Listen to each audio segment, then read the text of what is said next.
സ്ത്രീകളെ എങ്ങനെയും അപകീർത്തിപ്പെടുത്താമെന്ന് കരുതുന്ന ചിലരുണ്ട്.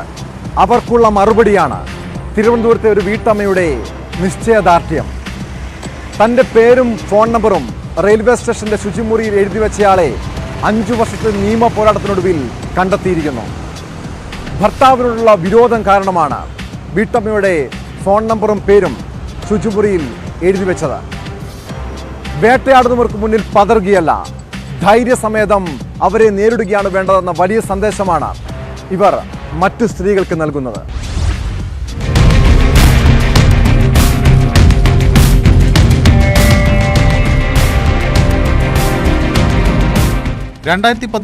മെയ് 4 രാവിലെയാണ് സംഭവം. രാവിലെ വീട്ടമ്മയുടെ ഫോണിലേക്ക് ഒരു കോൾ വന്നു. കോൾ എടുത്ത ഉടനെ തമിഴിൽ അശ്ലീല സംഭാഷണം തുടങ്ങി. പിന്നീട് നിരവധി കോളുകൾ വീട്ടമ്മയുടെ ഫോണിലേക്ക് വന്നു. ഇതിനിടയിൽ കൊല്ലം സ്വദേശിയായ ഒരു യുവാവ് വിളിച്ച കോളിനിടയിലാണ് വീട്ടമ്മ കാര്യങ്ങൾ അറിയുന്നത്.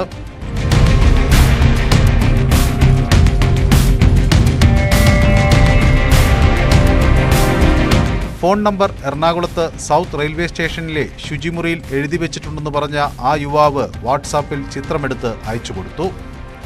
എഴുത്തിന്റെ കൈയക്ഷരം നല്ല പരിചയം തോന്നിയ വീട്ടമ്മ റെസിഡൻസ് അസോസിയേഷൻ ഭാരവാഹിയായിരുന്ന തന്റെ ഭർത്താവ് വീട്ടിൽ വെച്ചിരുന്ന മിനിറ്റ്സ് ബുക്ക് പരിശോധിച്ചു. സൗത്ത് റെയിൽവേ സ്റ്റേഷനിലെ ശുചിമുറിയിൽ എഴുതിയ അതേ കൈയക്ഷരം കണ്ടു. 2 കൈയക്ഷരവും ബാംഗ്ലൂരിലെ സ്വകാര്യ ലാബിലേക്ക് അയച്ച് പരിശോധനാ ഫലത്തിൽ ഒരാളുടേതാണെന്ന് തിരിച്ചറിഞ്ഞു.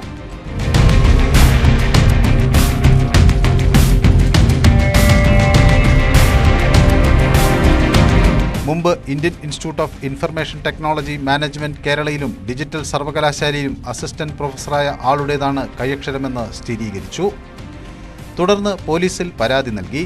വൈരാഗ്യത്തിന് കാരണം വ്യക്തമായി. യുവതിയുടെ ഭർത്താവ് റെസിഡൻസ് അസോസിയേഷൻ സെക്രട്ടറിയായിരുന്നു.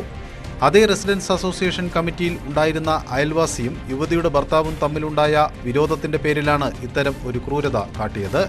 പരാതിയിൽ കേസെടുത്ത പോലീസ് ഇപ്പോൾ കുറ്റപത്രം കോടതിയിൽ സമർപ്പിച്ചിരിക്കുകയാണ്.